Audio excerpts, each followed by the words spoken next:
तो स्टार्ट करते हैं इस लेक्चर में लिम्फोसाइट। दो टाइप के हम लोग लिम्फोसाइट को इस लेक्चर में डिस्कस करेंगे भाई, B lymphocyte and T lymphocyte. तो आखिर में बी लिम्फोसाइट जो कि हम लोग को भाई ह्यूमोरल इम्यूनिटी प्रोवाइड करता है, और जो हम लोग का टी लिम्फोसाइट है, टी लिम्फोसाइट हम लोग को भाई सेल मीडिएटेड इम्यूनिटी जो कि भाई प्रोवाइड करता है। समझ गए आपको। तो आप देखो भाई कि बी लिम्फोसाइट जो कि हम लोग को भाई ह्यूमोरल इम्यूनिटी प्रोवाइड करता है, और आप देखो कि जो टी लिम्फोसाइट है ये हम लोग को सेल मीडिएटेड इम्यूनिटी प्रोवाइड करता है। ठीक है, अब देखो कि जो बी लिम्फोसाइट है भैया कहाँ होता है प्रेजेंट। बी लिम्फोसाइट आखिर में आप देखो भैया हम लोग के बॉडी फ्लूइड में क्या होता है हम लोग का भाई बी लिम्फोसाइट जो कि प्रेजेंट होता है, जैसे कि ब्लड लिम्फ में ये हम लोग का क्या होता है भाई बी लिम्फोसाइट जो कि प्रेजेंट होता है, जो कि हम लोग को भैया ह्यूमरल इम्यूनिटी प्रोवाइड करता है। ठीक है, वहीं अगर हम लोग बात करें टी लिम्फोसाइट के बारे में, तो आप देखो भैया टी लिम्फोसाइट जो कि हम लोग का भाई लिम्फोइड टिश्यू में क्या होता है प्रेजेंट होता है। समझे ना,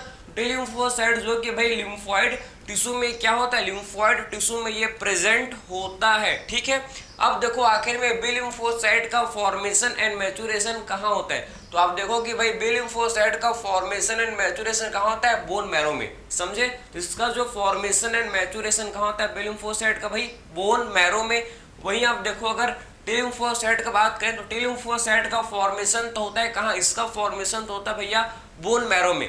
फॉर्मेशन बोन मैरो में होता है, लेकिन आप देखो कि इसका जो मैच्योरेशन है, इसका मैच्योरेशन भैया कहाँ होता है थाइमस में। समझे, तो टी लिम्फोसाइट का फॉर्मेशन तो बोन मैरो में ही होता है, लेकिन इसका मैच्योरेशन कहाँ होता है, इसका मैच्योरेशन भाई थाइमस में होता है। ठीक है, अब देखो भाई नेक्स्ट पॉइंट, आखिर में बी लिम्फोसाइट जो कि क्या प्रोड्यूस करता है, बी लिम्फोसाइट भाई हम लोग का प्रोड्यूस करता है क्या, एंटीबॉडीज।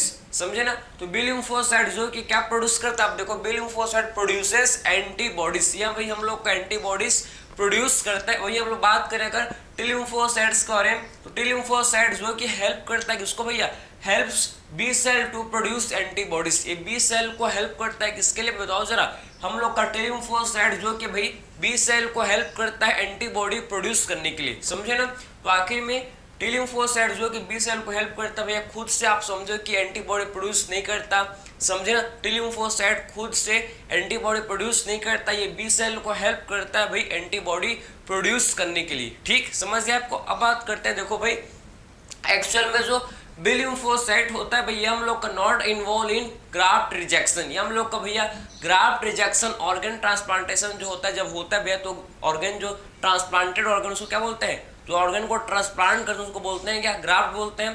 तो आखिर में आप देखो भाई not involve in graft rejection, ये भैया हम लोग का ग्राफ्ट रिजेक्शन में इन्वॉल्व नहीं होता बी लिम्फोसाइट। समझे, तो आखिर में बी लिम्फोसाइट जो कि ग्राफ्ट रिजेक्शन में इन्वॉल्व नहीं होता। वहीं अगर हम लोग बात करें अगर टी लिम्फोसाइट के बारे में, तो ये हम लोग का भाई रिस्पॉन्सिबल फॉर ग्राफ्ट रिजेक्शन, ये हम लोग का क्या होता है, रिस्पॉन्सिबल होता है किसके लिए बताओ जरा, ये हम लोग का भैया रिस्पॉन्सिबल होता है किसके लिए, ग्राफ्ट रिजेक्शन के लिए, जो कि भाई टी लिम्फोसाइट रिस्पॉन्सिबल होता है। तो आपको मेन डिफरेंस आपको B lymphocyte and T lymphocyte में आई होप आपको ये समझ आया होगा कि एक्चुअल में भैया हम लोग का बी लिम्फोसाइट जो कि हम लोग को ह्यूमोरल इम्यूनिटी प्रोवाइड करता है, बॉडी फ्लूइड में होता है प्रेजेंट, और ये एंटीबॉडी प्रोड्यूस करता है। क्या प्रोड्यूस करता है भाई, एंटीबॉडी प्रोड्यूस करता है। समझ है आपको। लेकिन वहीं अगर बात करें टी लिम्फोसाइट जो कि भैया हम लोग का बताओ जरिए हम लोग को सेल मीडिएटेड इम्यूनिटी प्रोवाइड करता है, कहाँ होता है भाई, लिम्फोइड टिश्यू में होता है प्रेजेंट। लिम्फोइड टिश्यू में क्या होता है, ये हम लोग का होता है प्रेजेंट। ठीक है,